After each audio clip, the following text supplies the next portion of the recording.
So hello everyone, welcome back to my channel इंग family. आज हम करने वाले हैं पॉलिटिकल साइंस की बुक नंबर 1 जो है आपकी कंटेम्प्रेरी वर्ल्ड पॉलिटिक्स, उसके most important questions from the board exams point of view. और इस वीडियो में इस बुक के सारे क्वेश्चन कवर हो गए हैं। सारे प्रीवियस ईयर क्वेश्चन पेपर्स में भी जो जो क्वेश्चन आए हैं वो भी इस वीडियो में कवर हो रखे हैं, और जो भी इम्पॉर्टेंट क्वेश्चन है जो पेपर में ज़रूर आते हैं वो सारे क्वेश्चंस मैंने इस वीडियो में कवर कर दिए हैं। So now without wasting any time let's get started. और अगर आपने अभी तक चैनल को सब्सक्राइब नहीं किया और वीडियो को लाइक नहीं किया तो कर दीजिए। सबसे पहले बात करते हैं चैप्टर 1 जो कि है आपका द एंड ऑफ बायपोलैरिटी। उसमें पहला क्वेश्चन हमेशा यही आता है, अगर कि मेंशन एनी 3 फीचर्स जो सोवियत इकोनॉमी के बारे में बताते हैं कि कैसे सोवियत इकोनॉमी जो है वो कैपिटलिस्ट कंट्री जैसे कि यूएसए उससे अलग है। तो आप पे क्वेश्चन ये भी आ सकता है कि सोवियत सिस्टम के बारे में बताइए। ये वही क्वेश्चन है, बस इसको थोड़ा घुमाकर पूछा गया है, ठीक है।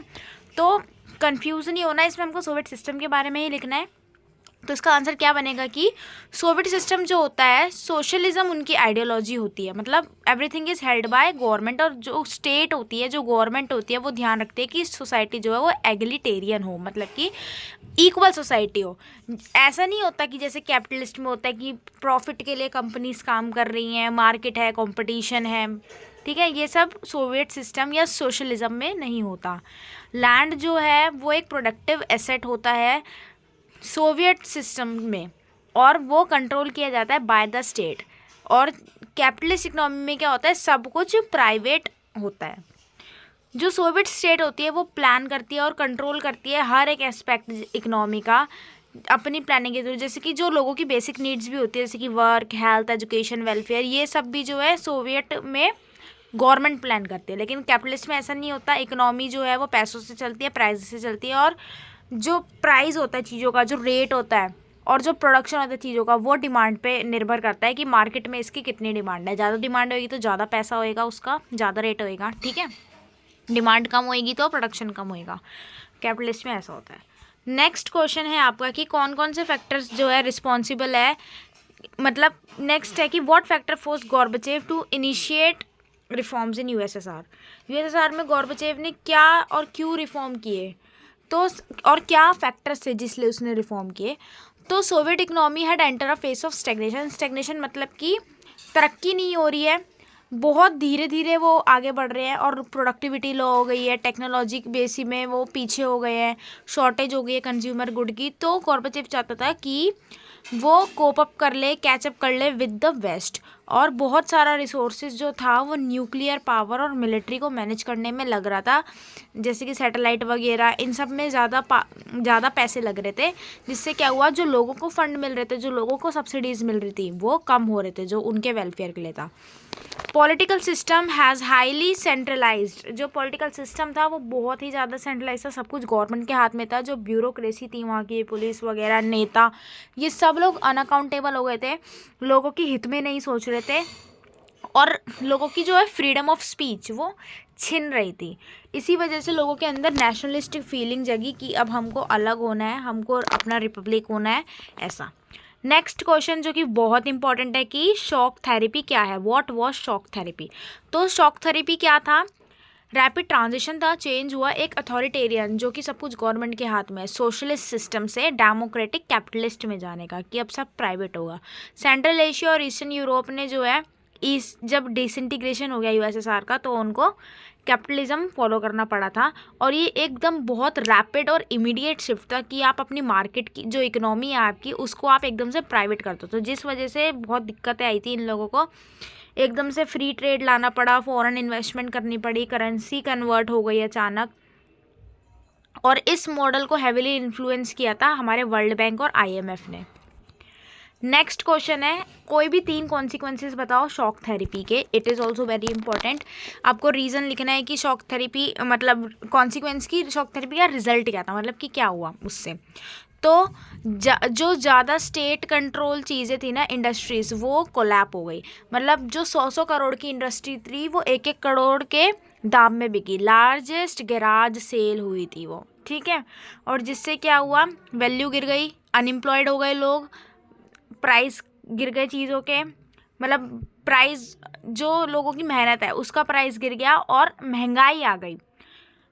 मतलब चीज़ें बहुत सस्ते दाम में बिकी, लोगों को सैलरी कम मिल रही है लेकिन महंगाई आ गई। समझ रहे हो अब मेरे पॉइंट को? हाई इन्फ्लेशन, करेंसी डिक्लाइन हो गई, जो उनकी करेंसी थी रूबल वो डिक्लाइन हो गई थी और लोगों की सारी सेविंग्स ख़त्म हो गई। कलेक्टिव फार्मिंग जो पहले हुआ करती थी अब वो टूट चुकी थी, अब वैसा कुछ नहीं होता था। और जो पुराना सोशल वेलफेयर का सिस्टम था, सब्सिडीज़ थी, वो सब हट गई। गवर्नमेंट को सब्सिडीज़ वापस लेनी पड़ी थी, लोगों में और नाराज़गी आ गई, इनइक्वालिटी बढ़ गई between the region and classes. गरीब और गरीब हो गया, अमीर और अमीर हो गया।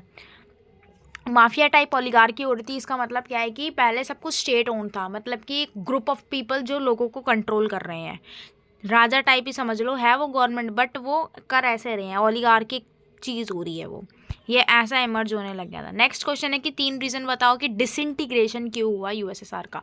और देखो, अगर क्वेश्चन में 3 रीज़न पूछे हैं तो आप 3 ही बताओगे, और वो 3 ये नहीं कि एक एक लाइन में 3 करके ख़त्म कर दिए, आपको उसको एक्सप्लेन करना है अपनी खुद की लैंग्वेज में। जो आपका इन्विजिलेटर होगा, जो आपका एग्ज़ाम चेक कर रहा होगा, उनको ये नहीं चाहिए कि आपने बुक में से कितना रट्टा लगाया है, उनको ये चाहिए कि आपने चीज़ को समझा कितना है। तो you have to understand and write by your own, अपने वर्ड्स में उसको लिखो, एक्सप्लेन करो। 3 पॉइंट्स लिखे, हेडिंग बनाई कि एक ये पॉइंट, एक ये पॉइंट, एक ये पॉइंट, और उस हेडिंग को आपने अच्छे से एक्सप्लेन किया विद एग्जाम्पल्स। एग्जाम्पल से टीचर्स इम्प्रेस होते हैं, और अगर कोई एग्जाम्पल उसमें नहीं फिट हो रहा हो तो ज़बरदस्ती मत डालना कि कुछ डालना है तो डालना ही पड़ेगा। No, don't do that. और कोशिश करना कि आप एक फ्लो चार्ट टाइप का भी बनाओ, ऐसे सर्कल बना के उसमें लिख के फिर एरो डाल के कि ये 3 पॉइंट है, ऐसे करोगे तो टीचर और इम्प्रेस होता है।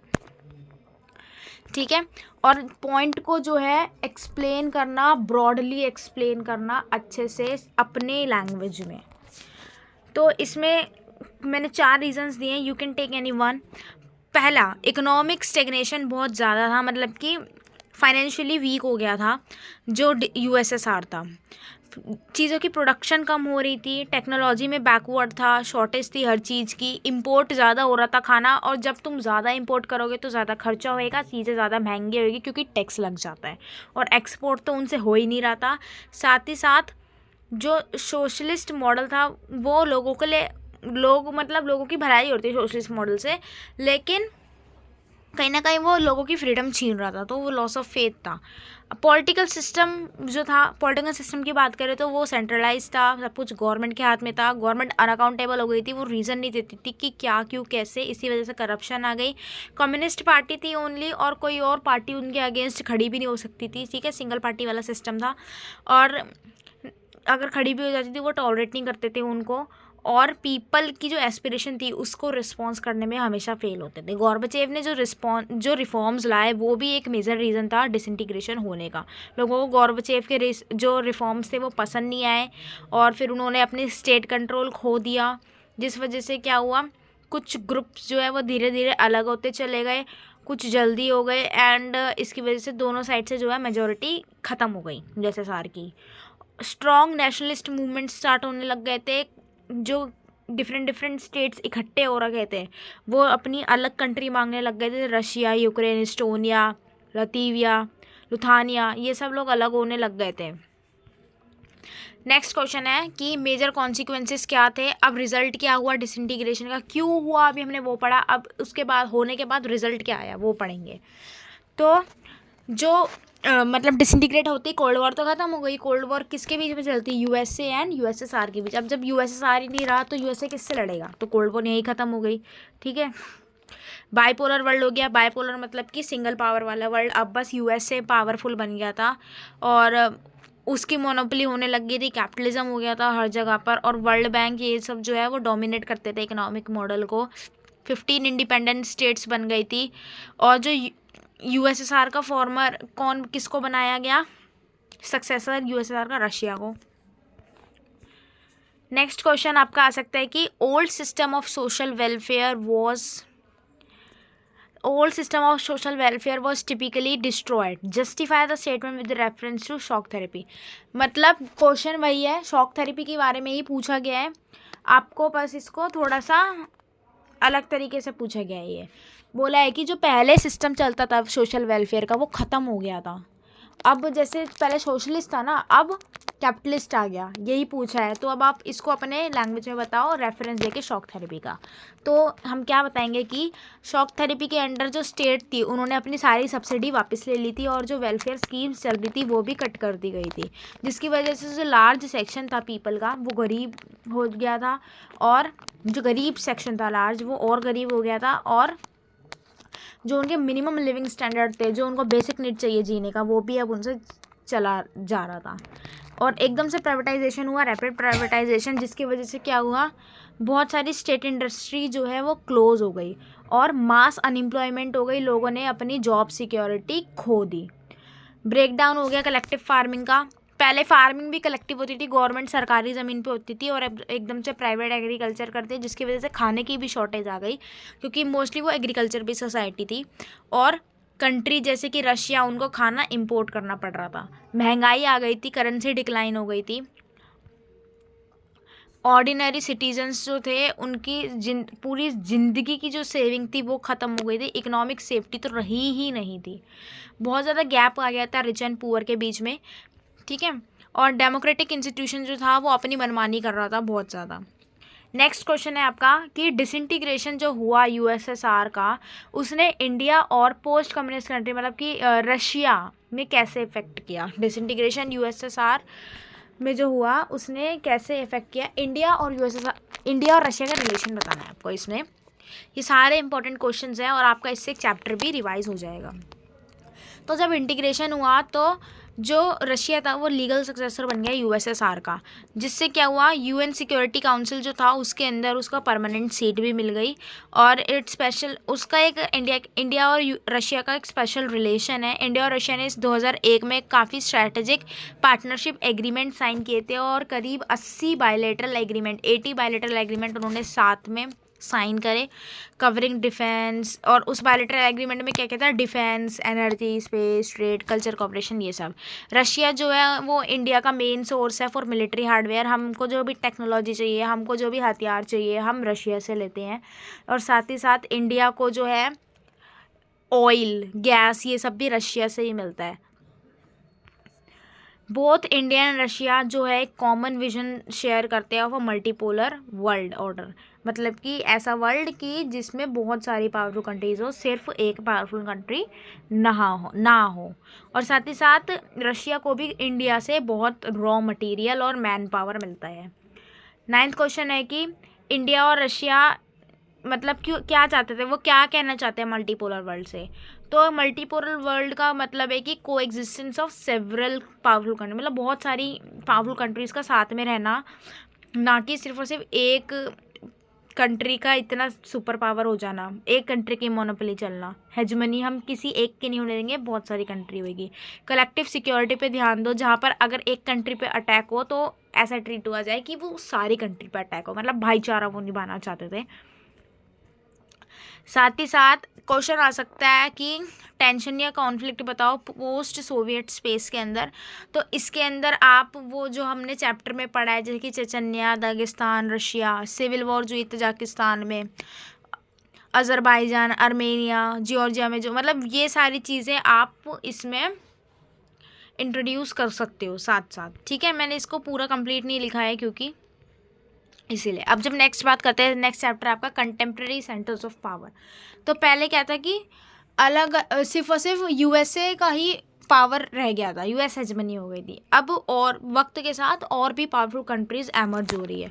तो what are the objective of establishing regional organisation. तो रीजनल ऑर्गेनाइजेशन क्या है, रीजनल ऑर्गेनाइजेशन क्या होता है कि नेबरिंग कंट्रीज जो होती है, जो पड़ोसी राज्य होते हैं, वो सारे मिलकर एक ऑर्गेनाइजेशन बनाते हैं, इसलिए उसको रीजनल बोला जाता है कि वो सारे एक ही रीजन के अंदर आते हैं, एक ही एरिया में आते हैं, और वो प्रमोट करते हैं एक दूसरे के ट्रेड को, इन्वेस्टमेंट को, प्रोडक्शन को, ताकि वो और डेवलप हो, ताकि उनकी गरीबी ख़त्म हो और वो फास्ट अपनी इकोनॉमी को आगे बढ़ा सके। साथ ही साथ वो कोशिश करते हैं पीस को स्टेबल बनाए रखने की, ठीक है।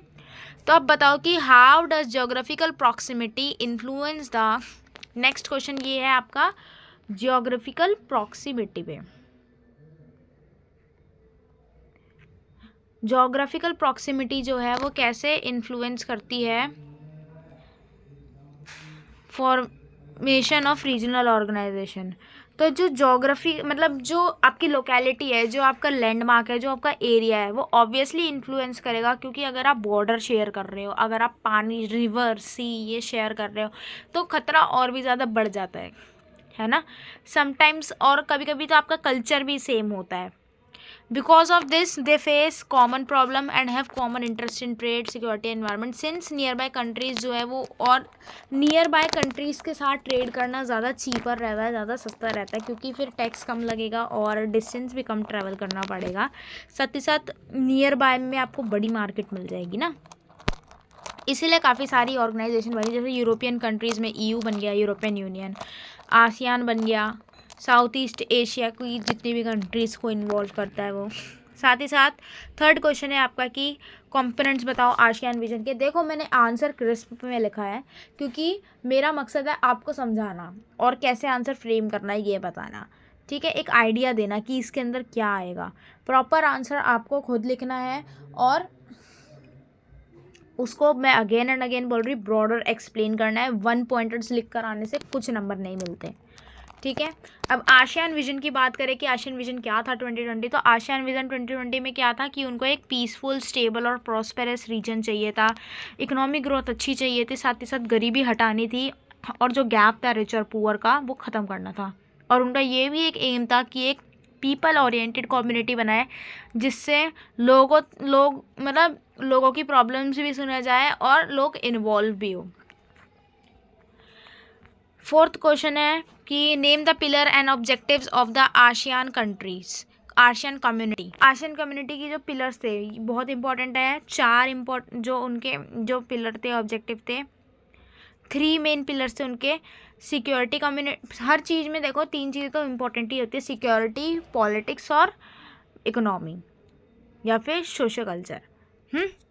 तो आसियान की सिक्योरिटी, कम्युनिटी, इकोनॉमिक और सोशल कल्चर, ये अब जो थे वो प्रमोट करना पीस को, कॉमन मार्केट बनाना, यही सब चीज़ें इसके अंदर आ जाएगी।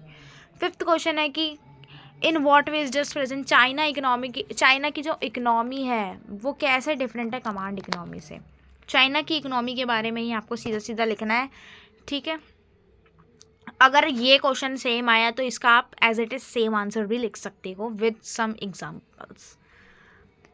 पहला, ओनरशिप एंड कंट्रोल की अगर बात करें तो पहले जो थी ना, चाइना में स्टेट ओन होता था सब कुछ, क्योंकि उसमें उधर भी सोशलिज्म था, फैक्ट्रीज, इंडस्ट्रीज, ये सब लोग ओन्ड होती थी बाय द चाइनीज़ गवर्नमेंट। लेकिन फिर धीरे धीरे उनको भी, क्योंकि देश को आगे बढ़ाने के लिए कैपिटलिज्म लाना था, तो उन्होंने ऐसा ना करके कि सडनली शॉक थेरेपी कर दी, ऐसे USSR में हुआ था, उन्होंने ऐसे ना करके धीरे धीरे इनवाइट किया प्राइवेट बिजनेसेस को, ठीक है, लेकिन उनको पूरी तरीके से अलाउ नहीं किया, धीरे धीरे उनको इनवाइट किया, फिर धीरे धीरे उनको ओनरशिप देते गए, ऐसे करके जो है मिक्स इकोनॉमी चाइना ने अपनाई। जैसे हमारी इंडिया में मिक्स इकोनॉमी है, गवर्नमेंट का भी हाथ है और प्राइवेट का भी हाथ है, जस्ट लाइक दैट। और प्लानिंग एंड मार्केट कैसी थी, जो पहला ओल्ड कमांड सिस्टम था उसमें जो प्लानिंग थी वो सब कुछ फिक्स रहती थी कि किस प्राइस पे आपको कितना प्रोड्यूस करना है और आपको किस प्राइस में बेचना है, और डिमांड एंड सप्लाई तो कुछ मैटर ही नहीं करता था। लेकिन आज की जो चाइना की मार्केट है, कंपटीशन उसमें एक बहुत इंपॉर्टेंट रोल प्ले करता है। लोग डिसाइड करते हैं कि प्रोडक्शन कितनी है, मतलब कि जैसे डिमांड, सामान जितने, देखो एक सिंपल एग्जांपल, अगर लोग कैडबरी चॉकलेट ज़्यादा खाते हैं तो कंपनी कैडबरी चॉकलेट ज़्यादा बनाएगी, और जब लोग ज़्यादा उसको खा रहे हैं, लोग ज़्यादा चाह रहे हैं उसको, तो उसका प्राइस जो है, उसकी महंगाई जो है वो बढ़ती चली जाएगी, क्योंकि कंपनी को पता है ये बिक रही है और इससे हमको प्रॉफिट होगा, तो वो उसके प्रोडक्शन भी बढ़ा देंगे और उसके रेट प्राइस भी बढ़ा देंगे, ठीक है। तो ऐसे ही अब यहाँ पे मार्केटिंग प्लानिंग होने लग गई। एग्रीकल्चर पहले वहाँ पे कम्यून था, कलेक्टिव था, मतलब गवर्नमेंट की ज़मीन पे सब होता था, धीरे धीरे प्राइवेट हो गया। और इंडस्ट्रीज एंड सेज, अब सेज क्या होता है, स्पेशल इकोनॉमिक जोन, वो इलाका जो पिछड़ा इलाका है वहाँ पे कोई इंडस्ट्री खोल देना ताकि उस पिछड़े इलाके की भी कुछ तरक्की हो। और गवर्नमेंट जो है वो इंडस्ट्रीज़ को कुछ वो देती थी कि आपको ये ज़मीन सस्ती मिल जाएगी थोड़ी, ताकि इंडस्ट्री के फ़ायदे की भी बात करती थी, वरना पिछड़े से इलाके में कोई इंडस्ट्री क्यों खोलना चाहेगा। फॉरेन इन्वेस्टमेंट को अलाउ कर दिया, और साथ ही साथ बेसिक वेलफेयर, जॉब सिक्योरिटी, इसमें भी ग्रोथ हुई, पर कैपिटा इनकम भी उनका बढ़ गया। नेक्स्ट क्वेश्चन है कि यूरोपियन कंट्रीज जो थी उन्होंने कैसे रिजॉल्व किया अपनी प्रॉब्लम्स को सेकेंड वर्ल्ड वॉर के बाद। अब इसको एक्सप्लेन करो in the formation of European union. तो हम यूरोपियन यूनियन की ही यहाँ पे बात करने वाले हैं। तो सबसे पहले जब वर्ल्ड वॉर सेकेंड ख़त्म हुई तो उसके बाद कॉपरेशन की और पीस की बहुत ज़रूरत थी। तो सेकेंड वर्ल्ड वॉर के बाद जो ईस्ट यूरोपियन कंपनी थी, ईस्ट यूरोपियन जो स्टेट्स थी वो डिस्ट्रॉय हो गई थी, और उन पे ऑप्शन था या तो बदला लें या तो अपने आप को सुधार लें। तो उन्होंने अपने आप को सुधारने का मौका चुना, जो कि अच्छा भी है। लीडर्स ने रियलाइज़ किया कि पीस और रिकन्स्ट्रक्शन बहुत ज़रूरी है, और ये सिर्फ और सिर्फ कॉपरेशन और इंटीग्रेशन के बाद ही आएगा। मार्शल प्लान आया। मार्शल प्लान क्या था? यूएसए ने इकोनॉमिकली पैसों से मदद करी यूरोप की अपने आप को ठीक करने के लिए, अपने आप को फिर से बनाने के लिए। और यूरोपियन इकोनॉमिक कॉरपोरेशन एक ऑर्गेनाइजेशन थी, ये OEEC, ये सेटअप हुई 1948 में। ठीक है। 6 कंट्रीज जैसे कि France, West Germany, Italy, Belgium, Netherlands, Luxembourg, ये इन सब ने मिलकर European coal and steel community करके खोली। Treaties of Rome, EEC and Euratom 1957 में क्या हुआ? 6 ट्रीटीज साइन हुई रोम के अंदर, काफ़ी सारी, एंड इन्होंने ट्रेड बैरियर्स को हटा दिया। मतलब कि जो ट्रेड होएगा अब इनमें इंपोर्ट एक्सपोर्ट होएगा, सामान बेचा जाएगा, और जो टैक्स वगैरह होंगे उनको हटा दिया गया। साथ ही साथ एक्सपेंड कर दी, पॉलिटिकल कॉरपोरेशन भी लाया, मास्टर्स ट्रीटी लाया, जिसके अंदर ऑल ओवर जो यूरोपियन यूनियन होगा उन सब का same currency, same law, same flag, same national anthem, same market, सब कुछ सेम हो जाएगा, अलग अलग नहीं होएगा। नेक्स्ट क्वेश्चन है कि क्या बनाता है यूरोपियन यूनियन को highly influential regional organisation? European Union जो है एक बहुत ही ज़्यादा इन्फ्लुएंशियल ऑर्गेनाइजेशन है। कैसे? तो ऐसे कि उनकी इकोनॉमिक पावर की जब हम बात करें तो EU is the largest combined GDP in the world, and उनका एक बहुत बड़ा शेयर है वर्ल्ड ट्रेड के अंदर, जो कि एक इकोनॉमिक पावर है। Its currency major economic power है, और its currency the euro is widely used and can challenge the dominance of the US dollar. यहाँ पे लिखा है कि जो यूरो है वो US डॉलर को भी इन्फ्लुएंस कर सकती है। पॉलिटिकल एंड डिप्लोमेटिक इन्फ्लुएंस की अगर बात करें तो EU का खुद का इंस्टीट्यूशन है, साथ ही साथ वो एक कॉमन फॉरेन पॉलिसी भी है उनकी, जो कि सारे इंटरनेशनल इश्यूज़ को करते हैं। फ्रांस जो है वो EU का परमानेंट मेंबर है यूनाइटेड नेशन सिक्योरिटी काउंसिल में। साथ ही साथ EU के बहुत सारे जो मेंबर्स हैं वो नॉन परमानेंट मेंबर भी है यूनाइटेड नेशन सिक्योरिटी काउंसिल के अंदर। मिलिट्री और टेक्नोलॉजिकल स्ट्रेंथ की अगर बात करें तो इनके कंबाइंड आर्म्ड फोर्स है यूरोपियन यूनियन की, अलग अलग कंट्रीज से जो है वो बन के एक लार्जेस्ट वर्ल्ड बनाते हैं, लार्जर डिफेंस बनाते हैं। सॉफ्टवेयर में भी और मॉडल इंटीग्रेशन में भी ये काफ़ी अच्छा है। Emerging economy of China and India have great potential to challenge the unipolar world. अब ये क्वेश्चन आया कि अब देखो, चाइना और इंडिया की जो इकोनॉमी है वो बहुत आगे बढ़ रही है, तो इसके बारे में आपकी क्या स्टेटमेंट है? अपने आर्गुमेंट को सब्सटेंशिएट करें। तो यस, चाइना और इंडिया जो है वो पोटेंशियली चैलेंज कर रही है यूनिपोलर वर्ल्ड को, USA को चैलेंज कर रहे हैं चाइना एंड इंडिया, जो कि क्योंकि दोनों के पास जो है तगड़ी पॉपुलेशन है, लोग बहुत है, आबादी बहुत है, बड़ी मार्केट है, रैपिड ग्रोइंग इकोनॉमी भी है, और जो कि एक इकोनॉमिक पावर है वो।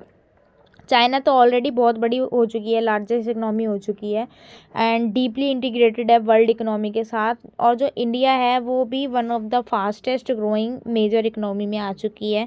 दोनों ही कंट्री जो है वो मॉडर्नाइज़ कर रहे हैं अपनी मिलिट्री को, टेक्नोलॉजी बढ़ा रहे हैं अपनी, और पार्टिसिपेट करते हैं एक्टिवली जितनी भी असेंबलीज होती है UN में, WTO में, ब्रिक्स में, G20, इन सब में। और अभी आपको पता भी होगा लास्ट टाइम जो है G20 की जो समिट थी वो इंडिया में ही हुई थी, है ना। रिसेंट एग्जाम्पल लिखोगे तो टीचर और इम्प्रेस होएगा। बाय कॉर्पोरेटिंग विद ईच अदर, दोनों जो है वो डेवलपिंग कंट्रीज है और ट्रेड भी दोनों में बहुत अच्छा है। 9th क्वेश्चन है कि आइडेंटिफाई करो कंटेंटियस इश्यूज जो कि चाइना और इंडिया के बीच में चल रहे हैं और ये इशू कैसे रिजॉल्व हो सकते हैं।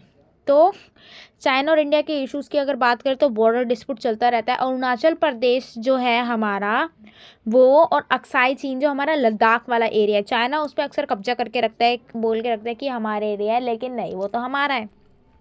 तो उसको लेकर जो है काफ़ी ज़्यादा दोनों में झगड़ा चलता रहता है। 1962 में वॉर भी हो गई थी इस चक्कर में। और अलग इशू ये है कि तिब्बत वाला, पता है तिब्बत में क्या हुआ था कि है ना, तिब्बत के अंदर चाइना ने हमला कर दिया था। तो जो तिब्बत का जो वो था उस टाइम पे प्रेसिडेंट या प्राइम मिनिस्टर कह सकते थे, दलाई लामा, वो इंडिया में आया था और उन्होंने बोला था हमारी मदद करो। तो हम उनकी मदद करने गए तो चाइना चिढ़ गया कि आप बीच में क्यों आ रहे हो। इस वजह से हमारी चाइना से नहीं बनी फिर इस वजह से। और चाइना जो है, पाकिस्तान तो है ही, मतलब पाकिस्तान से तो हमारी बनती ही नहीं है।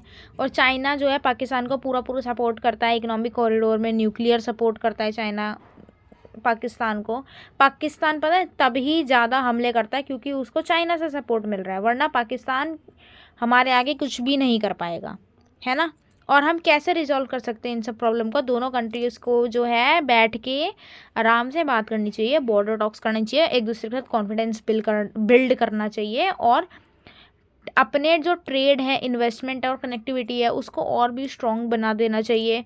इंडिया और चाइना जो है उनको कॉर्पोरेट करना चाहिए मल्टीलेटरल फोरम्स में, जैसे कि WTO हो गया, ब्रिक्स हो गया, और भी ज़्यादा कल्चरल, अकेडमिकली और टूरिज़्म जो है उनको ज़्यादा एक्सचेंज करनी चाहिए। मतलब लोग चाइना पढ़ने जाए, चाइना से इंडिया आए, साथ साथ टूरिज़्म भी करें, है ना। पीपल टू पीपल अंडरस्टैंडिंग होगी, जिससे क्या होएगा, सारी प्रॉब्लम ख़त्म हो सकती है।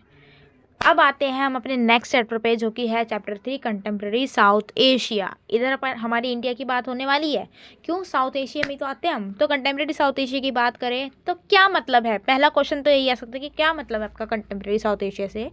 तो मेरा मतलब ये है कि ये वो स्टेट है जो ये वो स्टेट्स कंट्रीज़ हैं जो साउथ एशिया के अंदर आती हैं, जैसे कि इंडिया, पाकिस्तान, बांग्लादेश, श्रीलंका, नेपाल, भूटान एंड मालदीव्स।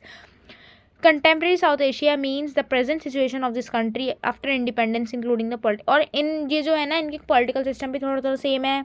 ये वही कंट्रीज है जिन्होंने कॉलोनाइजेशन को फेस किया, जो बंदी गुलाम रही थी, है ना। इन सब ने मिलकर अपनी एक ऑर्गेनाइजेशन बनाई जिसको सार्क बोला जाता है, SAARC। और जो सार्क है वो बांग्लादेश ढाका में बनी थी, और कब बनी थी, 8 दिसंबर 1985 को। अब बताओ सार्क के ऑब्जेक्टिव क्या है।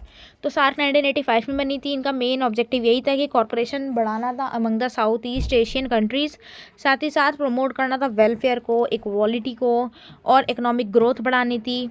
एक दूसरे के साथ काम करके अपनी education, health, agriculture, environment, technology, इन सबको अच्छा करना था।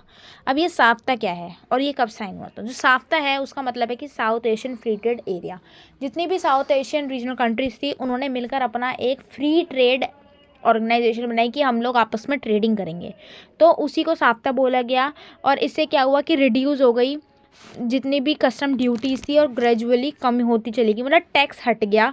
साफ्ता वाली जो कंट्रीज़ हैं, साफ्ता के अंदर जो आती हैं, वो आपस में ट्रेड करती हैं बिना टैक्स के। और ये साइन हुआ था जनवरी 2004 में, जो कि 12th सार्क समिट थी, जो कि इस्लामाबाद पाकिस्तान के अंदर हुई थी।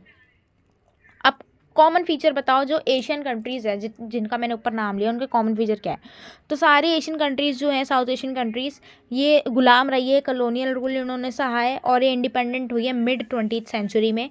उनमें से जो बहुत थी, उन्होंने डेमोक्रेसी को अडॉप्ट कर लिया और बहुत सारी चैलेंजेस फेस करे हैं जैसे कि पोवर्टी, गरीबी हो गई, अनएम्प्लॉयमेंट हो गई, टेररिज्म हो गया, है ना, आतंकवाद। और इनकी इकोनॉमी भी जो है मोस्टली डेवलपिंग है। डेवलप्ड जिसको बोलते हैं ना, एकदम इनमें से कोई भी नहीं है, डेवलपिंग है, डिपेंड है ये लोग एग्रीकल्चर पे, और एफर्ट डाल रहे हैं इंडस्ट्री पे और सर्विस पे।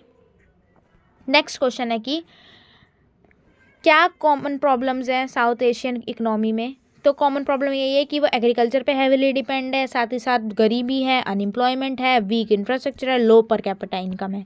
नेक्स्ट क्वेश्चन कि क्या कॉमनैलिटी है और क्या डिफरेंस है बांग्लादेश और पाकिस्तान की डेमोक्रेसी में? तो अगर बात करें कॉमनैलिटी की, तो बांग्लादेश और पाकिस्तान दोनों ने ही फ्रीक्वेंट ब्रेकडाउन, उनकी डेमोक्रेसी ख़त्म हुई है फ्रीक्वेंट उन्होंने मिलिट्री रूल आया है कि प्राइम मिनिस्टर हट गया और मिलिट्री रूल करने लग गई, ऐसा बहुत बार हो गया है उनमें।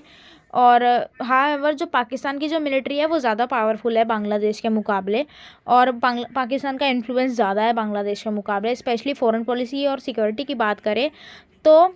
और वहाँ पे पाकिस्तान में इलेक्टेड गवर्नमेंट है, वेयर एज जो बांग्लादेश है 1990 के बाद वहाँ पे भी इलेक्शन हुए हैं, लेकिन जब अवामी लीग थी, अवामी लीग पता है ना, पाकिस्तान में अवामी लीग थी, बांग्लादेश में सॉरी, तो उनमें और बीएनपी में इंटेंस झगड़े होते रहे। Thus both share problems of weak institution extremism, but democracy in Pakistan is generally consider weaker and more army control than in Bangladesh. Pakistan में ज़्यादा आर्मी कंट्रोल होता है, जब मर्जी उनकी डेमोक्रेसी आती है, जब मर्जी जाती है, यही रहता है उनमें। Next, why did Bangladesh separate from Pakistan in 1971? सबको पता है, नहीं पता तो पता लग जाएगा कि जो पहले बांग्लादेश था वो ईस्ट पाकिस्तान हुआ करता था, वो पाकिस्तान से अलग हुआ 1971 में और फिर उसका नाम बांग्लादेश पड़ गया। ऐसा क्यों हुआ? तो बांग्लादेश पहले ईस्ट पाकिस्तान था, वो सेपरेट हुआ क्यों? क्योंकि जो वेस्ट पाकिस्तान था वो उसके साथ अनफेयर ट्रीट करता था। किस बेसिस पे? पॉलिटिकली, इकोनॉमिकली और कल्चरली। तो पॉलिटिकली ऐसे कि जो वेस्ट पाकिस्तान था ना वो कंट्रोल करके रखता था ईस्ट पाकिस्तान की गवर्नमेंट को। इलेक्शन हुए वहाँ पे ईस्ट पाकिस्तान में, ईस्ट पाकिस्तान वाले इलेक्शन जीत भी गए, उसके बावजूद वेस्ट वालों ने अपना ही उन पे थोप दिया। इकोनॉमिकली ऐसे कि ईस्ट पाकिस्तान बेचारा मजबूर था चीज़ें इंपोर्ट करने में वेस्ट से, और एक्सपोर्ट करता था उनको कम दाम में बेचता था, ज़्यादा दाम में खरीदता था। कल्चरली ऐसे कि ईस्ट पाकिस्तान जो थे वहाँ पे ज़्यादातर बंगाली स्पीकिंग लोग थे, लेकिन उन पे उर्दू थोपी जाती थी बाय द पाकिस्तान कि उर्दू नेशनल लैंग्वेज बना, और उनकी जो बंगाली थी उनको इग्नोर किया जाता था। तो मार्च 1971 में क्या हुआ? पाकिस्तान की जो आर्मी है उन्होंने एक ब्रूटल क्रैकडाउन कर दिया, थाउजेंड्स ऑफ लोग मर गए, मिलियंस ऑफ लोग जो है रिफ्यूजीज हो गए, काफ़ी लोग, क्योंकि बांग्लादेश ना इंडिया के बॉर्डर पे है, तो बांग्लादेश से बहुत सारे लोग भागकर इंडिया आ गए थे। फिर इंदिरा गांधी को जो है एक्शन लेना पड़ा था बीच में आकर, तो इंडिया ने सपोर्ट भी किया बांग्लादेश की फ्रीडम स्ट्रगल में, क्योंकि हम क्या करते हैं, हम वहाँ बॉर्डर से लोग भाग भाग के आ रहे थे बंगाल में, वेस्ट बंगाल की तरफ, तो फिर हमको बीच में बोलना पड़ा, और इसी वजह से इंडिया की भी जो है वॉर स्टार्ट हो गई पाकिस्तान के साथ 1971 में, और 1971 दिसंबर के अंदर बांग्लादेश अलग हो गया और एक इंडिपेंडेंट कंट्री बन गया। नेक्स्ट क्वेश्चन, डिस्क्राइब करो इंडिया पाकिस्तान के कॉन्फ्लिक्ट को आफ्टर इंडिपेंडेंस। आंसर बताऊं अगर इसका मतलब इंडिया और पाकिस्तान के कॉन्फ्लिक्ट को बताना है कि इंडिया और पाकिस्तान में लड़ाई झगड़े कैसे थे, तो इंडिया और पाकिस्तान जो है एज इट इज़ भी लिख सकते हो, स्क्रीनशॉट ले लो, ठीक है। इंडिया और पाकिस्तान जो है बहुत ज़्यादा टेंशन रहती है हम लोगों के बीच। 1947 में तो पता ही होगा आज़ाद हुआ है और अलग भी हुआ है साथ ही साथ, तब से लेके अब तक कश्मीर के ऊपर तो झगड़ा रहता ही रहता है। कश्मीर तो एक मेजर इशू बन गया है, पाकिस्तान बोलता है हमारा, इंडिया बोलती है हमारे, इस मतलब इस चीज़ पे जो है लड़ाई झगड़ा रहता ही रहता है। साथ ही साथ पाकिस्तान जो है हरकतें करता है बार बार, अपने जासूस, टेररिज्म, इन सब एक्टिविटीज़ में ज़्यादा मशहूर रहता है Pakistan. Another war occurred again on Kashmir over ending, जो ये जो इशू है ये कभी ख़त्म ही नहीं हुआ और ये अभी तक चल रहा है।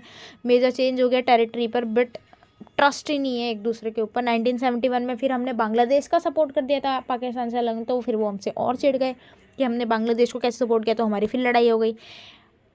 1999 में इन्होंने कारगिल अटैक किया था। कारगिल पे तो देखो अभी इंडिया गेट के वहाँ म्यूजियम भी, मेमोरियल बन गया है कारगिल मेमोरियल, अगर आप गए हो तो, और मूवी भी आई है उरी।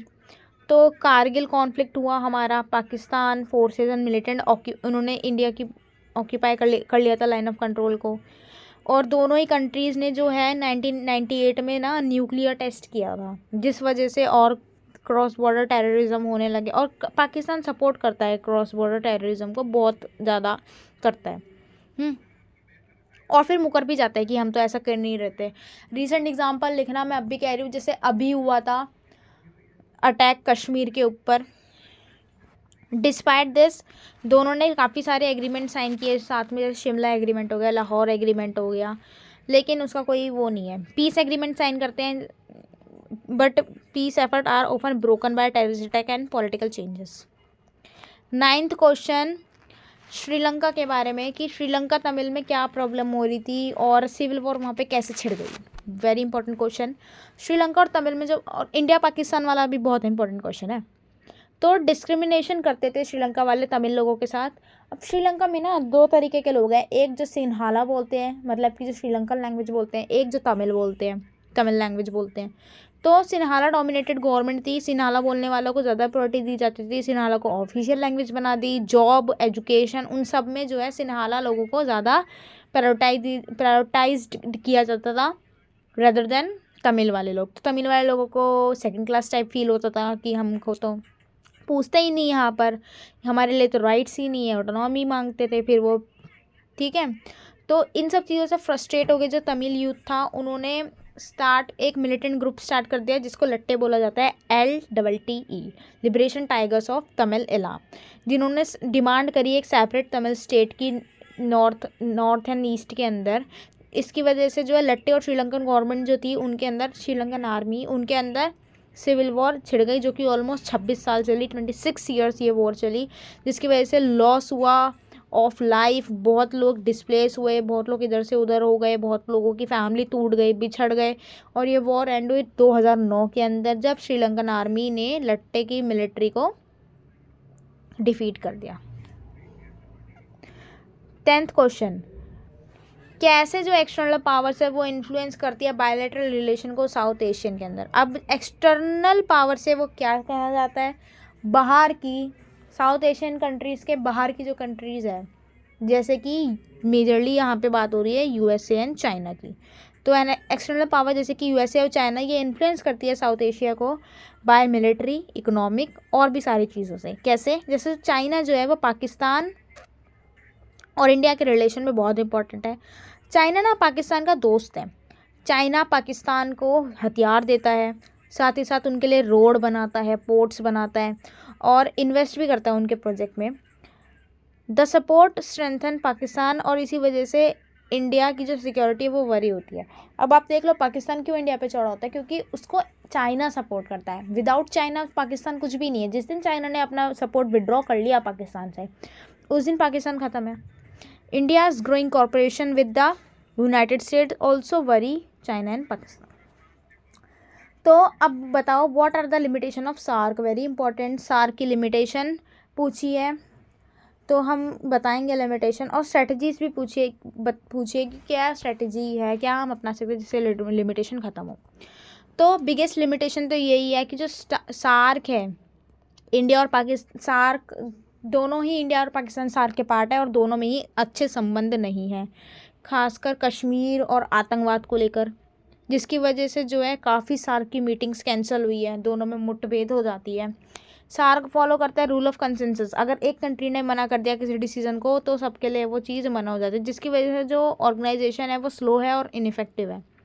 सार्क जो है वो अलाउ नहीं करती डिस्कशन ऑफ बायलैटरल डिस्प्यूट्स। अगर 2 कंट्रीज़ के बीच में कोई डिस्प्यूट है तो उसके बारे में डिस्कशन होती ही नहीं है, उसको इम्पोर्टेंट ही नहीं माना जाता 2 कंट्रीज़ के बीच की डिस्प्यूट्स को। ठीक है, small countries fear dominated by, जो छोटी छोटी कंट्रीज है जैसे नेपाल, भूटान, इनको फियर लगता है कि इंडिया हमको कहीं ना कहीं डोमिनेट करेगी, इंडिया कहीं ना कहीं हमको दबाएगी, तो उनका ट्रस्ट वहाँ पे ख़त्म हो जाता है और उनकी विलिंगनेस ख़त्म हो जाती है किसी भी चीज़ में कॉर्पोरेट करने में। जिसकी वजह से क्या होता है, रीजनल जो ट्रेड है वो लो होता है, और ये चाहे तुम कितना भी साफ्ता वगैरह का एग्रीमेंट कर लो, कहीं ना कहीं वो बात मिसट्रस्ट वाली बात आई जाती है। अब स्ट्रैटेजी क्या है कि तुम कैसे ओवरकम करोगे इस लिमिटेशन को। तो इंडिया और पाकिस्तान जो है उन्होंने रिड्यूस करना चाहिए अपने बीच की जो भी टेंशन है, बातचीत करके, कॉन्फिडेंस बिल्ड करके और टेररिज्म पे कंट्रोल करके। सार्क जो है उसको सिर्फ ज़्यादा फोकस करना चाहिए नॉन पॉलिटिकल एरियाज़ पे, जैसे कि हेल्थ हो गया, एजुकेशन हो गया, डिज़ास्टर मैनेजमेंट हो गया, क्लाइमेट चेंज हो गया। पीपल टू पीपल कॉन्टैक्ट करना चाहिए आपस में, जैसे कि इन सारी सार्क की कंट्रीज़ में बीच में टूरिज़्म बढ़ाना चाहिए, स्टूडेंट एक्सचेंज होना चाहिए, मतलब कि बच्चे पढ़ने जाएं वहाँ पर, है ना। कल्चर प्रोग्राम्स जो है थोड़ा और बढ़ा दिए जाएं, सब रीजनल कॉरपोरेशंस शुरू करे जाएं, कॉरपोरेशन जैसे कि BBIN, ये सब प्रमोट होने चाहिए ताकि प्रैक्टिकली सक्सेसफुल हो पाए। Now chapter number 4, international organisation. तो देखो कहानी की तरह इस चैप्टर को हम बढ़ते हैं आगे। हर एक चीज़ के लिए ना हमको एक ऑर्गेनाइजेशन चाहिए। अब हम इतने बड़े वर्ल्ड में रहते हैं, सब अपनी अपनी चलाएंगे तो चीज़ नहीं चलेगी ना, नहीं हो पाएगा। तो हमको उसको करने के लिए ऑर्गेनाइजेशन चाहिए, एक पूरी की सारे ऑल ओवर ग्लोबली एक ऑर्गेनाइजेशन हो जो पूरा वर्ल्ड प्रॉब्लम फेस कर रहा है, जो कि एक सिंगल कंट्री की बात नहीं है। जैसे कि कोई लड़ाई होगी, अब लड़ाई एक कंट्री आपस में थोड़ी ना करती रहेगी, या 2 कंट्री भी लड़ाई कर रही है तो उससे आसपास की कंट्री को भी तो असर पड़ेगा। अब क्लाइमेट चेंज हो गया, कोई बीमारी फैल गई, सबसे बड़े एग्जांपल कोविड, अभी कोरोना आया, अभी तो नहीं मतलब बहुत साल हो गए कोरोना को, 4-5 साल, बट स्टिल कोरोना आया, चाइना से फैला, लेकिन उसने इफ़ेक्ट पूरे वर्ल्ड को किया। तो ऐसी प्रॉब्लम जो पूरे वर्ल्ड को इफ़ेक्ट करे, उसके लिए हमको एक इंटरनेशनल ऑर्गेनाइजेशन चाहिए जो उसके साथ में बैठ के जो है कोई कॉमन रूल बनाए और लॉज बनाए। वीटो पावर क्या है UN सिक्योरिटी काउंसिल में, और ये किसके पास है? तो वीटो पावर एक ऐसी पावर है जो कि तख्ता पलट कर सकती है। तो in the UN security council veto power mean that if any one of the 5 country member, किसी भी चीज़ को, किसी 5 परमानेंट मेंबर हैं UN सिक्योरिटी काउंसिल में और 10 नॉन परमानेंट है। जो 5 परमानेंट मेंबर है ना, अगर उन्होंने किसी चीज़ को मना कर दिया तो वो चीज़ मना ही हो जाएगी, फिर वो हाँ नहीं हो सकती। और वो 5 परमानेंट मेंबर कौन कौन से हैं? US, Russia, China, UK, France. ठीक है। थर्ड क्वेश्चन है कि 3 डिफरेंस बताओ जनरल असेंबली के बीच, जनरल असेंबली सिक्योरिटी काउंसिल के बीच। तो जनरल असेंबली जो है उसके जितने भी all member countries of UN, while the security council जो है उसमें ओनली 15 मेंबर है। सिक्योरिटी काउंसिल में 15 मेंबर हैं, 5 परमानेंट एंड 10 नॉन परमानेंट। और जो डिस्कशन होता है जनरल असेंबली में वो recommendation and not legally binding, while the security council का जो डिस्कशन होता है वो पीस के ऊपर होता है, सिक्योरिटी के ऊपर होता है, और उसमें सारी मेंबर स्टेट्स को इंक्लूड किया जाता है। जनरल असेंबली के अंदर जो हर एक कंट्री का जो है वोट हैज़ 1 वोट, हर कंट्री का 1 वोट होता है, and no vote but no veto. But in security council 5 member हैं जिनके पास वीटो पावर है और वो किसी भी डिस्कशन को रोक सकते हैं। अब 4 स्पेशलाइज्ड एजेंसी बताओ UN की। UN ने ये सब खोली हैं, मतलब स्टार्ट करी हैं, जैसे World Health Organisation, International Labour Organisation, United Nation Education, Scientific and Cultural Organisation, Food and Agriculture Organisation. ये आ सकती हैं एग्जाम में इनकी फुल फॉर्म। ठीक है, MCQ में भी आ सकता है ये। तो नेक्स्ट क्वेश्चन है कि 5 मेन फंक्शन बताओ UN सिक्योरिटी काउंसिल के। तो UN सिक्योरिटी काउंसिल जो है वो रिस्पॉन्सिबल है for maintaining international peace and security.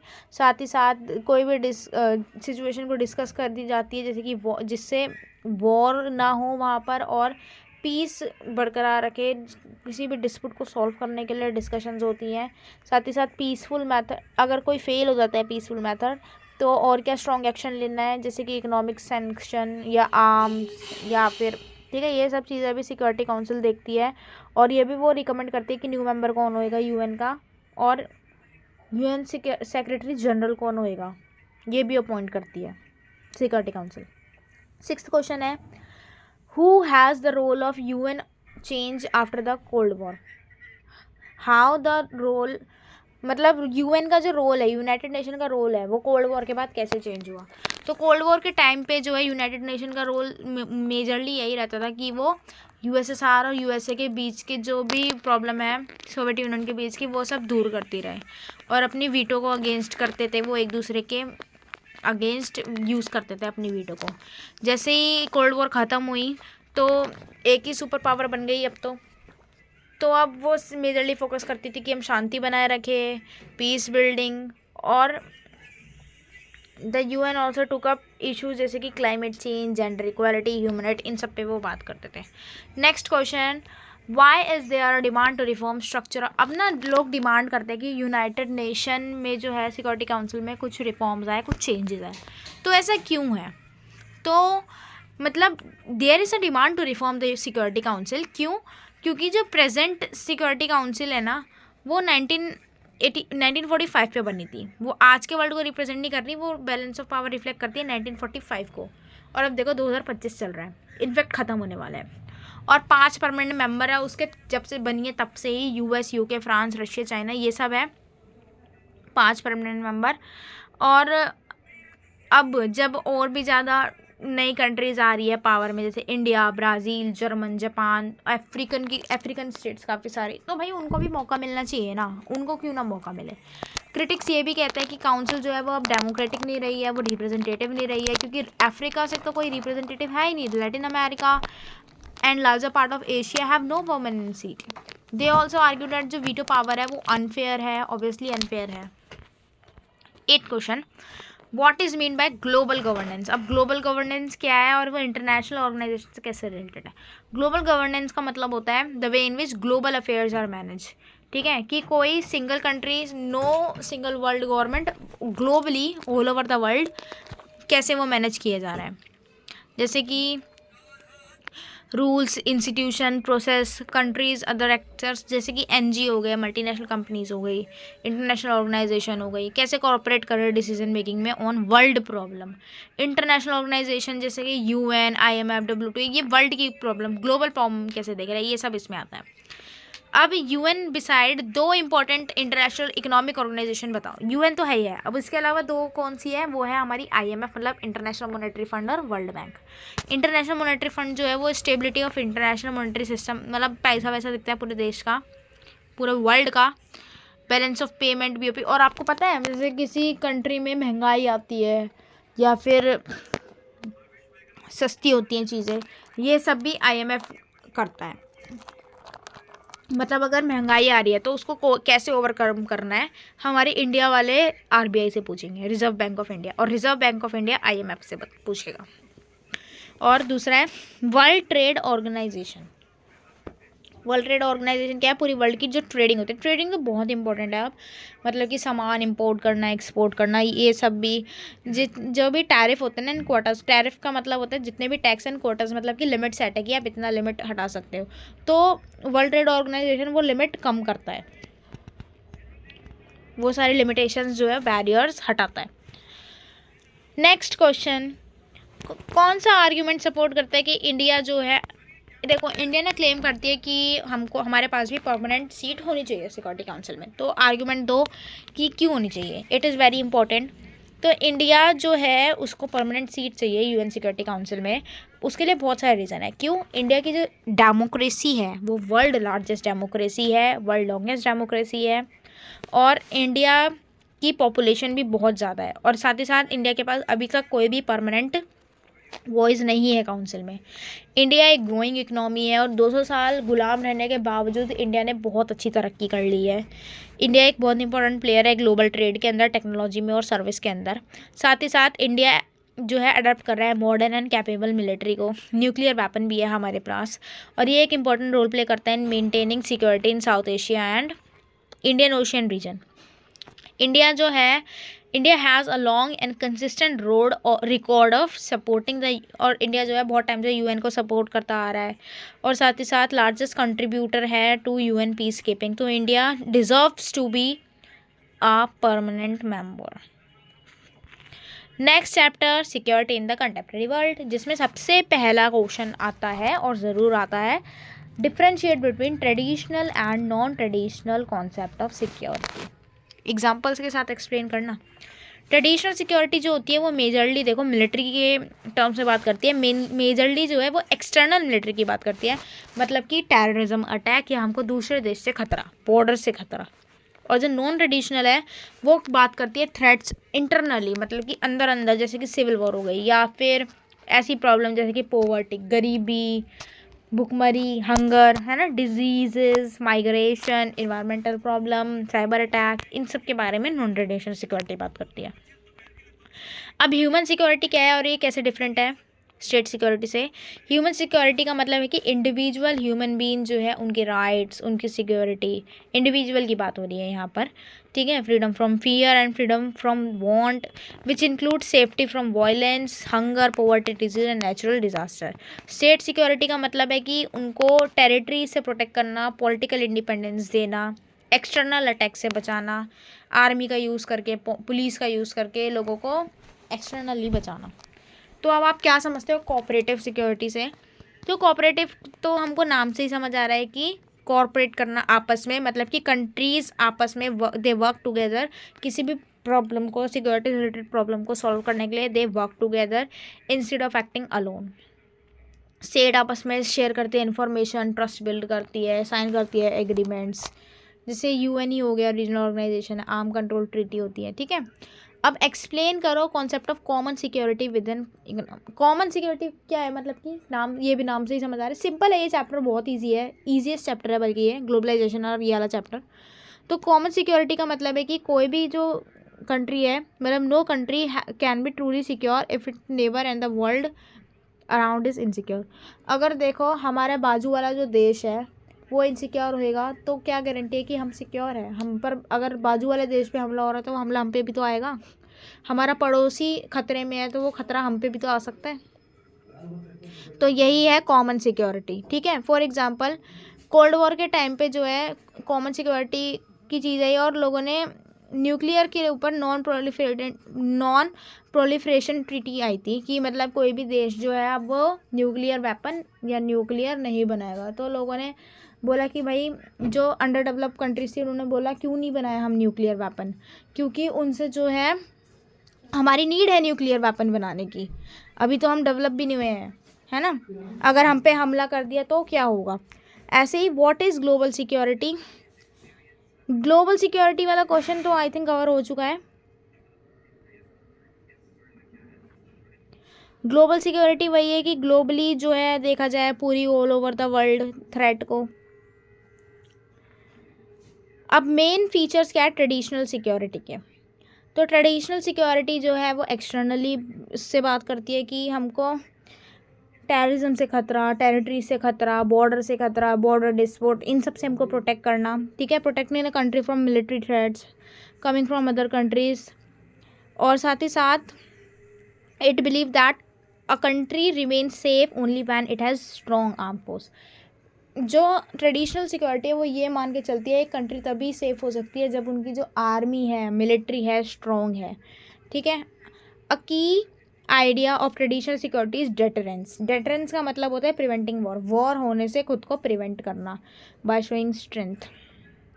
When a country has powerful weapon and enemy to hesitate to attack, example nuclear weapon जो था during cold war discourage direct war between USA and Soviet union. देखो USA and Soviet union दोनों के पास nuclear weapon था, इसीलिए जो है proper वो लोग वॉर में फॉर्म में नहीं आए, इसलिए कोल्ड वॉर होती रही, मतलब अंडर द ब्लैंकेट वाली वॉर होती रही, एकदम वो फुल फॉर्म में नहीं लड़े, क्योंकि पता है इसके पास भी न्यूक्लियर है, इसके पास भी न्यूक्लियर है और दोनों में से किसी ने भी न्यूक्लियर फेंका नुकसान दोनों का होएगा, तो इसीलिए वो लड़े नहीं, they were preventing themselves from the war, इसको डेटरेंस बोला जाता है। ट्रेडिशनल सिक्योरिटी जो है वो often lead to military alliance. Traditional security में मिलिट्री अलायंस भी जाती है कि आपस में देशों में झगड़ा ना हो, इसलिए वो लोग मिलिट्री अलायंस बना लेते हैं। जैसे नाटो हो गया, वॉर्सो पैक्ट हो गया। नाटो क्या था? नाटो यूएसए का मिलिट्री अलायंस है और वॉर्सो पैक्ट यूएसए सार का मिलिट्री अलायंस था। ट्रेडिशनल सिक्योरिटी के लेस इंपॉर्टेंस टू इंटरनल, जो अंदर ही अंदर देश में प्रॉब्लम चलती रहती है उसको ट्रेडिशनल सिक्योरिटी में नहीं इंक्लूड किया जाता। अब बताओ नॉन ट्रेडिशनल सिक्योरिटी क्या होती है? अगर आपका बड़ा क्वेश्चन आया 6 नंबर का तो उसमें भी आप ये सब लिख सकते हैं। बहुत सारे मतलब काफ़ी सारा आपको जो है इन्फॉर्मेशन मिल रही है इस वीडियो के थ्रू, आपका चैप्टर भी रिकॉल हो रहे हैं और ये इंपॉर्टेंट क्वेश्चंस हैं। अगेन आई एम सेइंग ये क्वेश्चंस जो है प्रीवियस ईयर क्वेश्चन पेपर्स में से आए हैं। Some important non traditional security threats क्या है? सबसे पहले टेररिज्म। टेररिज्म जो है वो वैसे तो आपका ट्रेडिशनल सिक्योरिटी में आएगा, लेकिन उससे जो है सिविलियंस को जो प्रॉब्लम होती है, एक फियर, पॉलिटिकल चेंजेस हो जाते हैं, टेररिज्म की वजह से पॉलिटिकल चेंज हो जाते हैं, तो इसीलिए इसको नॉन ट्रेडिशनल में लिख दिया समहाउ। और ह्यूमन राइट्स का जो भी वायलेंस होगा, कि मतलब लोगों के जो राइट्स, राइट टू लाइफ सबसे पहले, right to equality, right to freedom, right to speech, ये सब, पोवर्टी, हेल्थ क्राइसिस, ठीक है। ये आप कोविड का बढ़िया एग्जांपल लिख सकते हो इसके अंदर। साथ ही साथ कोई भी environmental problem, disasters, diseases, hunger, ये सब आ जाएगा। इन्वायरमेंटल डिग्रेडेशन, ग्लोबल वार्मिंग को ज़रूर लिखना, पॉल्यूशन, डिफॉरेस्टेशन, ये सब आ जाएगा। Give argument for and against disarmament. सबसे पहले तो हमको बताना है कि डिसआर्मेंट क्या होता है, और मतलब आर्ग्यूमेंट देनी है हमको कि डिसआर्मेंट क्यों ज़रूरी है और क्यों नहीं ज़रूरी है। तो डिसआर्मेंट का मतलब आर्म फोर्स को हटा देना, रिड्यूस द डेंजर ऑफ मतलब कि वॉर वगैरह जो मतलब मिलिट्री होती है, वेपन्स होते हैं, उसको हटा देना, ये होता है डिसआर्मेंट। अब डिसआर्मेंट के फेवर में अगर बोलें तो अगर हम ज़्यादा वेपन वगैरह का यूज़ नहीं करेंगे तो उससे क्या होगा, वॉर के चांसेस कम हो जाएंगे, स्पेशली न्यूक्लियर वॉर, क्योंकि फ्यूअर वेपन्स की वजह से कम चांसेस होते हैं कि ज़्यादा प्रॉब्लम होए। गवर्नमेंट जो है वो ज़्यादा पैसे खर्च कर पाएगी डेवलपमेंट में, एजुकेशन में, हेल्थ में, वेलफेयर में, रेदर देन ये हथियार बनाने में। It build trust and friendship between countries and support peaceful and settlements of dispute. Argument क्या है डिसआर्मेंट के अगेंस्ट? कंट्री जो है अनसेफ फील करेंगी, अगर उनके पास हथियार नहीं होंगे तो फिर वो अनसेफ फील करेंगी। दे थिंक कि कंट्रीज सोचेंगी कि उनको वेपन्स की ज़रूरत है डिफेंड करने के लिए, ठीक है। Difficult to check verify whether all countries have really reducing their weapon honestly या नहीं। What is nuclear non-proliferation treaty NPT? Why is it criticized? तो नॉन प्रोलिफरेशन ट्रीटी क्या थी? इसमें क्या था कि ये एक इंटरनेशनल ट्रीटी है जो एम करती है to stop the spread use of nuclear weapon, nuclear weapon बनाने से रोकती है। इस ट्रीटी के अंदर जो 5 कंट्रीज़ थी, USA, Russia, UK, China, France, इनके पास न्यूक्लियर पावर है, और जो अदर मेंबर्स हैं वो इससे एग्री नहीं हुए क्योंकि उनके पास न्यूक्लियर वेपन नहीं है, and most of them countries are developing countries. तो इन्होंने बोला कि ये तो हमारे लिए अनफेयर है कि उन 5 के पास तो न्यूक्लियर वेपन है, ये तो हमारे लिए अनफेयर है क्योंकि वो ऑलरेडी डेवलप्ड है ना। तो इसीलिए many developing countries feel this is unfair and discriminatory as it allows some state to keep powerful weapon but denies the same right to others. Now environmental security क्या होता है? इन्वायरमेंटल सिक्योरिटी का मतलब है कि protection of people and countries from environmental problem, जैसे कि health, livelihood, जैसे कि क्लाइमेट चेंज हो गया, ग्लोबल वार्मिंग हो गई, loss of forest, shortage, clean water, इन सब से। Chapter 6 environment and natural resources.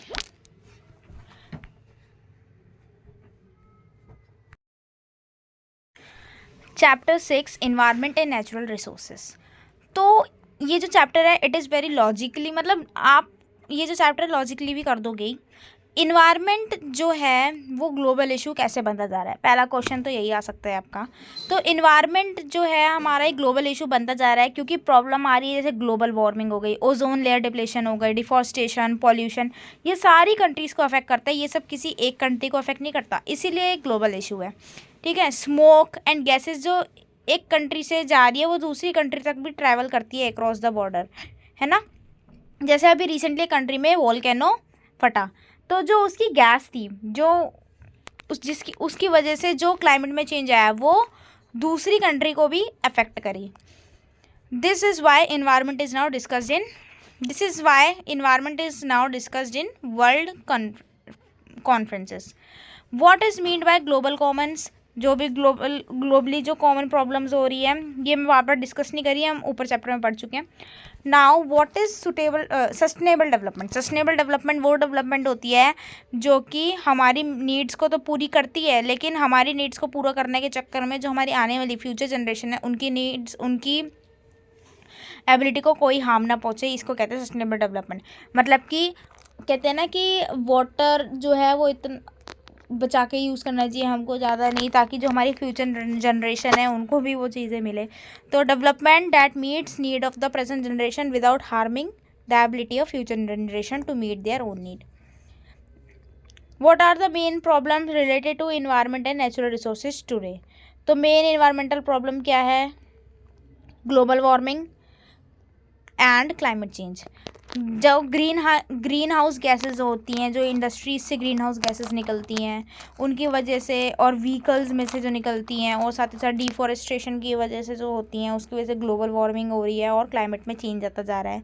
Forest का लॉस और बायोडाइवर्सिटी का भी, cuttings of trees, mining, buildings, इन वजह से भी प्रॉब्लम होती है।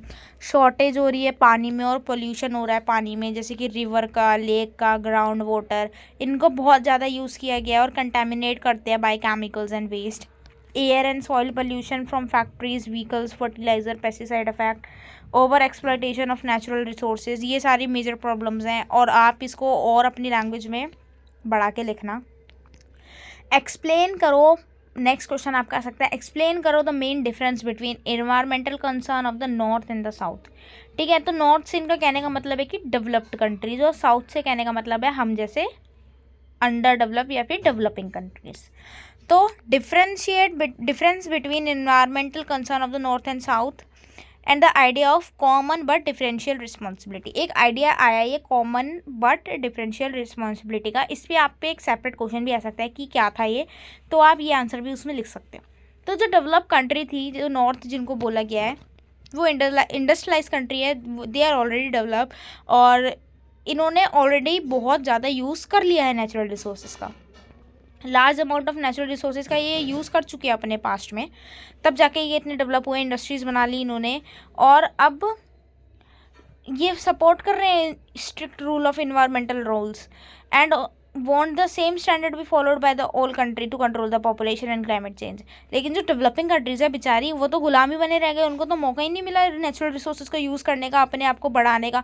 तो ये तो उनके लिए अनफेयर हुआ ना साउथ रीजन्स के लिए, कि जो रिच कंट्री है वो ऑलरेडी वेल्दी है, वो ऑलरेडी अमीर है, और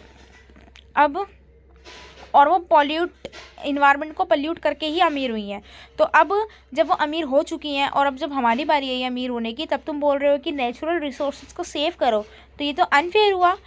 टू रिस्ट्रिक्ट देयर ग्रोथ अब for them the development of poverty reduction are more important than strict environmental limits. तो इस चीज़ को बैलेंस करने के लिए एक कॉमन बट डिफ्रेंशिएटेड रिस्पॉन्सिबिलिटी लाई, जिसमें क्या मतलब है कि, तो इस चीज़ को बैलेंस करने के लिए common but differentiated responsibility I. इसका मतलब है कि इट मीन सारी कंट्री जो है प्रोटेक्ट करेंगी, प्रमोट करेगी क्या, इन्वायरमेंटल कंसर्न को और नेचुरल रिसोर्सेज को बचाने में, लेकिन डेवलप कंट्री सबसे ज़्यादा ग्रेट रिस्पॉन्सिबिलिटी लेगी, क्योंकि उन्होंने ही सबसे ज़्यादा डैमेज पहुँचाया है, तो उनकी ज़्यादा रिस्पॉन्सिबिलिटी बचती है, और वो ज़्यादा पैसे लगाएंगे, वो ज़्यादा टेक्नोलॉजी लगाएंगे अपनी अब इन्वायरमेंट को बढ़ाने के अंदर। नेक्स्ट क्वेश्चन है कि रियो अर्थ समिट जो 1992 में हुई थी, उसको डिस्क्राइब करो, उसके आउटकम को। तो द रियो अर्थ समिट जो थी वो एक यूएन कॉन्फ्रेंस थी, जो कि इन्वायरमेंट के ऊपर ही थी और डेवलपमेंट के ऊपर इन्वायरमेंट के, जो कि 1992 में हुई थी इन रियो डी जेनेरियो, ब्राज़ील के अंदर। और it produce a document called agenda 21, जिसका जो ब्रॉड एक्शन प्लान था यही था कि सस्टेनेबल डेवलपमेंट चाहिए, साथ ही साथ एक global, national and local level के अंदर। It led to important agreement on climate change, UNFCCC and biodiversity convention on biological diversity.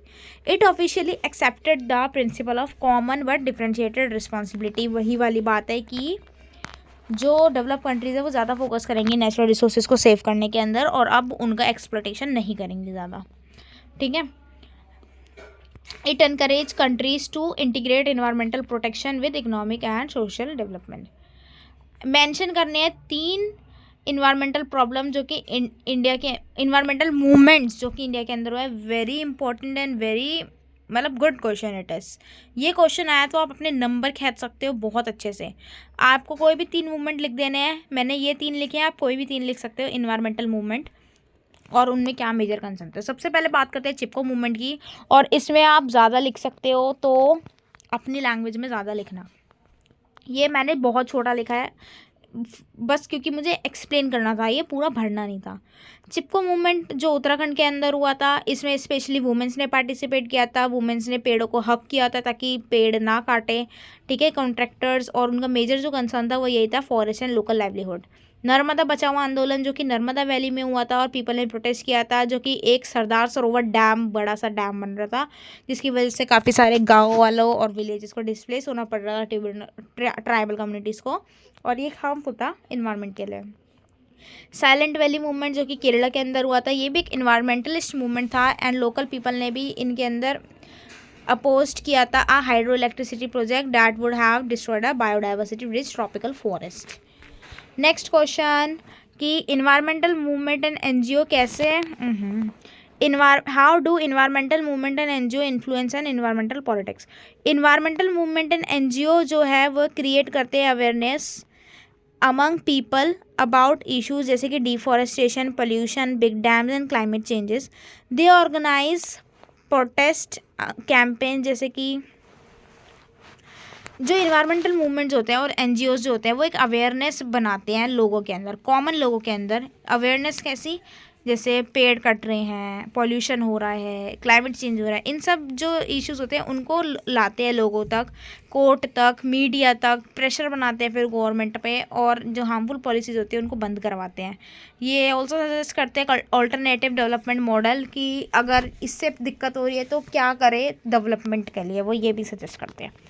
9th question, why is resource scarcity a source of conflict. When important natural resources जैसे कि water, land, mineral, forest, ये ख़त्म होते जाते हैं different group में या बढ़ दिए जाते हैं, कंट्रीज़ में कम्पीट फॉर देम। अब कंट्रीज़ इनके लिए कम्पीट करेगी, कंपटीशन जो है एक टेंशन एंड इवोल्यूशन में बदल सकता है, जैसे कि अपस्ट्रीम एंड डाउनस्ट्रीम कंट्रीज़ जो है वो रिवर वाटर को लेकर लड़ती हैं, जैसे कि शेयरिंग ऑफ नील रिवर की जो पानी है वो, और between India Pakistan, Indus water, India Pakistan में तो इंडस वाटर को लेकर लड़ाई होती है। इनसाइड अ कंट्री कम्युनिटीज़ में fight over control of forest, land mining, ये सब चीज़ें। As population and demand increase, scarcity of resources make such conflict more likely if there is no fair and cooperative management. Chapter 7 globalisation.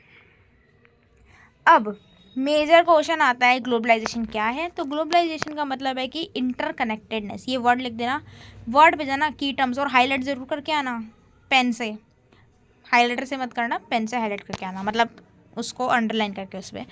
The growing interconnectedness of the world through faster and large flow of goods, service, money, ideas and people, information across the country. ठीक है, मतलब लोगों का, goods का, service का, पैसों का, audio का एक कंट्री से दूसरी कंट्री जाना ग्लोबलाइजेशन कहलाता है, और इसकी वजह से जो है वर्ल्ड इकोनॉमी में बहुत इम्पैक्ट पड़ता है। What are the main cause या फैक्टर ऑफ ग्लोबलाइजेशन। तो टेक्नोलॉजी, इकोनॉमिक पॉलिसी और इंटरनेशनल ऑर्गेनाइजेशन मेन फैक्टर्स हैं ग्लोबलाइजेशन के। टेक्नोलॉजीज़ का मतलब नई नई techniques, computers, AI, transports, communication, ये एक जगह से दूसरी जगह जाना। इकोनॉमिक पॉलिसी जैसे कि ट्रेडिंग, इकोनॉमिक पॉलिसी जैसे कि ट्रेडिंग, और ग्लोबलाइजेशन की वजह से पता है ट्रेड में, इंपोर्ट एक्सपोर्ट में टैक्सेस भी बहुत सारे हटे हैं, reduce trade barriers, privatise state company, open foreign trade and investment, foreign investment को भी अलाउ करता है ग्लोबलाइजेशन। इंटरनेशनल ऑर्गेनाइजेशन, एमएनसीज खुल गई, मल्टीनेशनल कंपनी, जैसे बर्गर किंग हो गया, मैकडी हो गया, ये इंडिया का थोड़ी है, ये तो बाहर का है, बट ये फ्रेंचाइजी खुली हुई है इंडिया में, जिस वजह से इंडिया के लोग भी एम्प्लॉयमेंट ले रहे हैं और इस चीज़ के मज़े भी ले रहे हैं और पैसे भी कमा रहे हैं, और ये बाहर के देश को भी फ़ायदा कर रहा है।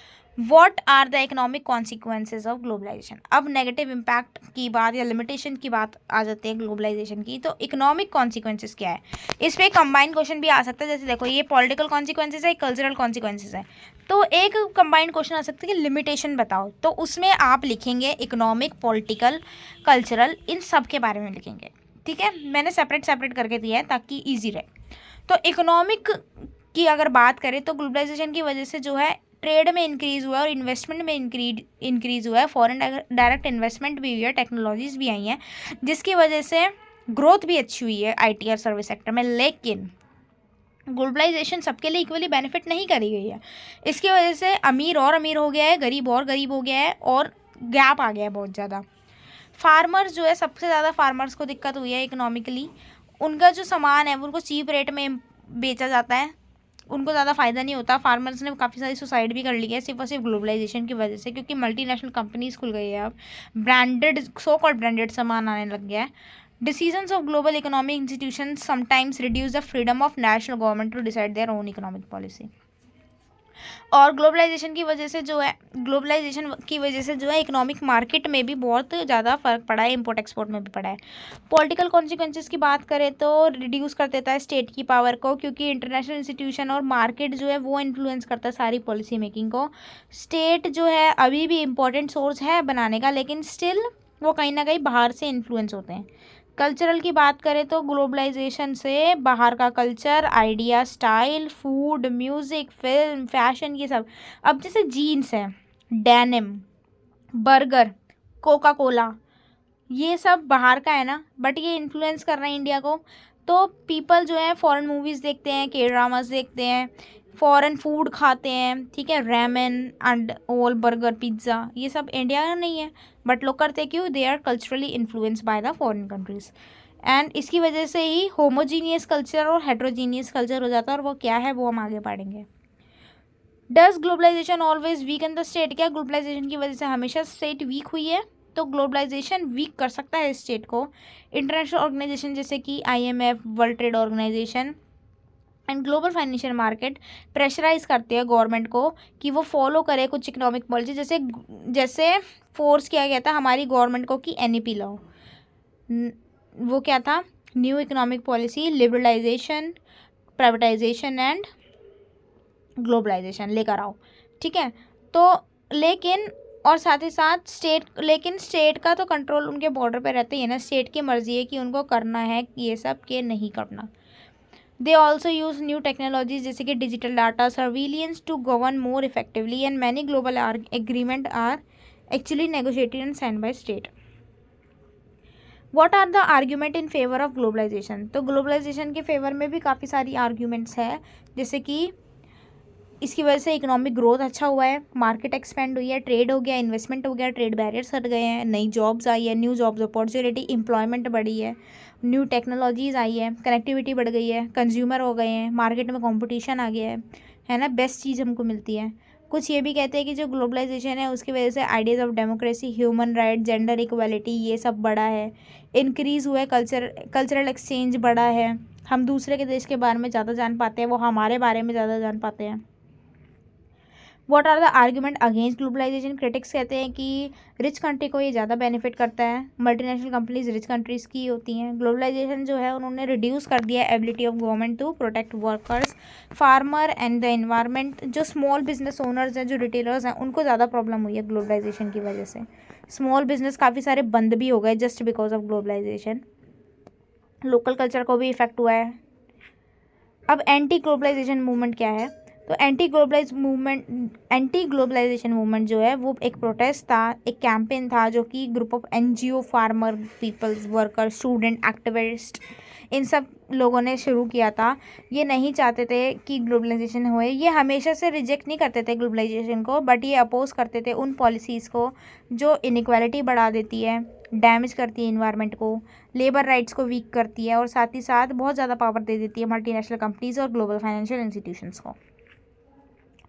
इंडिया कैसे इन्फ्लुएंस कर रही है ग्लोबलाइजेशन को? तो इंडिया इस पे बहुत अच्छा क्वेश्चन आंसर बन सकता है, ठीक है। तो इंडिया जो है वो अफेक्ट करती है ग्लोबलाइजेशन को, और शेप भी करती है। कैसे? इंडिया के जो इंडियन सॉफ्टवेयर है, जैसे IT सर्विस, स्किल्ड प्रोफेशनल है, यहाँ पे डॉक्टर्स है, इंजीनियर्स है, मैनेजर्स है, जो कि काफ़ी all over the world and contribute to the global economy. India में जो है सबसे ज़्यादा चीप लेबर मिलता है, यहाँ पे लोग 10-15 हज़ार में काम करने के लिए तैयार हो जाते हैं। बाहर विदेश में ऐसा नहीं होता। Indian films, music, yoga, Ayurveda, homeopathic है ना, आयुर्वेद एंड फूड, ये भी काफ़ी सारी कंट्रीज़ में पॉपुलर है और इन्फ्लुएंस करती है ग्लोबल कल्चर को। इंडियन स्पाइसेस इन्फ्लुएंस करते हैं ग्लोबल कल्चर को। इंडियन कंपनीज़ जो है वो फॉरेन कंपनीज़ खरीद लेती हैं, साथ ही साथ इन्वेस्ट करती हैं उनके अंदर through it's large market and growing economy. India जो है एक बहुत इंपॉर्टेंट वॉइस बन चुकी है ट्रेड नेगोशिएशन में, क्लाइमेट चेंज एंड टॉक्स में। 11th क्वेश्चन है आपका कि कल्चरल होमोजीनियस क्या होता है और कल्चरल हेट्रोजीनियस क्या होता है? होमोजीनियस मतलब कि दो कल्चर का आपस में मिल जाना। Different culture start becoming similar, and local differences जो होते हैं वो कम होते चले जाते हैं। जैसे ग्लोबलाइजेशन से ये भी एक फियर है कि लोग अपना कल्चर भूल जाते हैं, और मतलब create one single global culture बनता जा रहा है कि सब लोग एक ही कल्चर को फॉलो करें, मतलब मिक्स हो रहे हैं, उनके जो कल्चरल वैल्यूज़ है, नॉर्म्स है, वो मिक्स होते चले जा रहे हैं और इसमें एक वेस्टर्न कल्चर डोमिनेट रहता है, अमेरिकन वैल्यूज़ लोग अपना रहे हैं, ब्रांड, मीडिया, कल्चर, ये सब लोकल जो है वो डिसअपियर हो रहा है। हेट्रोजीनियस का मतलब है कि ना वहाँ के रहे ना वहाँ के रहे, कुछ अलग ही बना दिया। Globalisation can increase cultural diversity by mixing different cultures element and creating a new hybrid culture. दोनों को कल्चर को थोड़ा थोड़ा मिक्स करके एक हाइब्रिड अपना खुद का कल्चर बना दिया। Local culture do not simply disappears, they adapt, resist and change foreign influence and sometimes influence the global culture in return. जैसे एक एग्जांपल दूँ, Indian culture is very rich, very heritage rich है, मतलब very rich culture है हमारे India का, but एक so called modern वाली चीज़ जो आ जाती है कि हम तो मॉडर्न हैं, वो मॉडर्न में जो है एक हेट्रोजीनियस कल्चर बनाया जा रहा है, क्योंकि वो हमारे इंडियन कल्चर में वो चीज़ें नहीं होती है। वेडिंग्स की अगर बात करें तो इंडियन कल्चर में केक कटिंग नहीं होती ना एंगेजमेंट में, लेकिन बाहर के कल्चर में केक कटिंग होती है एंगेजमेंट में, और बल्कि उनकी एंगेजमेंट सेरेमनी ही होती है प्रॉपर। इंडियन कल्चर में ऐसा नहीं होता, बट अब लोग कर रहे हैं, तो ये क्या है, एक हेट्रोजीनियस कल्चर बनाया जा रहा है, मिक्सिंग करके एक नया ही कुछ बना दे रहे हैं ये लोग। ठीक है, तो ये था आपकी पूरी कंप्लीट बुक के मैंने इम्पोर्टेंट क्वेश्चन डिस्कस कर दिए हैं। आपकी book contemporary world politics. I know video लंबी हो चुकी है, क्यों? क्योंकि इसके अंदर मैंने छोटे से छोटा, बड़े से बड़ा सारा क्वेश्चन डिस्कस किया है। अगर आपने ये वीडियो देख ली तो आपको फिर से चैप्टर फिर से पढ़ने की ज़रूरत नहीं पड़ेगी। इस वीडियो के अंदर क्या था, इस वीडियो के अंदर आपके सारे इंपॉर्टेंट NCERT के क्वेश्चन थे, जो कि पेपर के एग्जाम पॉइंट ऑफ व्यू से बहुत इंपॉर्टेंट है। आपके प्रीवियस ईयर क्वेश्चन पेपर में आए हुए क्वेश्चन थे, जो कि आपके बार बार रिपीट हुए हैं, और साथ ही साथ मेरे अकॉर्डिंग जो इंपॉर्टेंट क्वेश्चन हैं वो थे। तो thank you so much for watching my channel Ink Family. Do subscribe it, share it with your friends, like the video and comment कि आपको वीडियो कैसी लगी, और stay tuned, जल्दी ही मैं नेक्स्ट बुक की भी जो है वीडियो लाने वाली हूँ। Thank you so much watching, bye bye.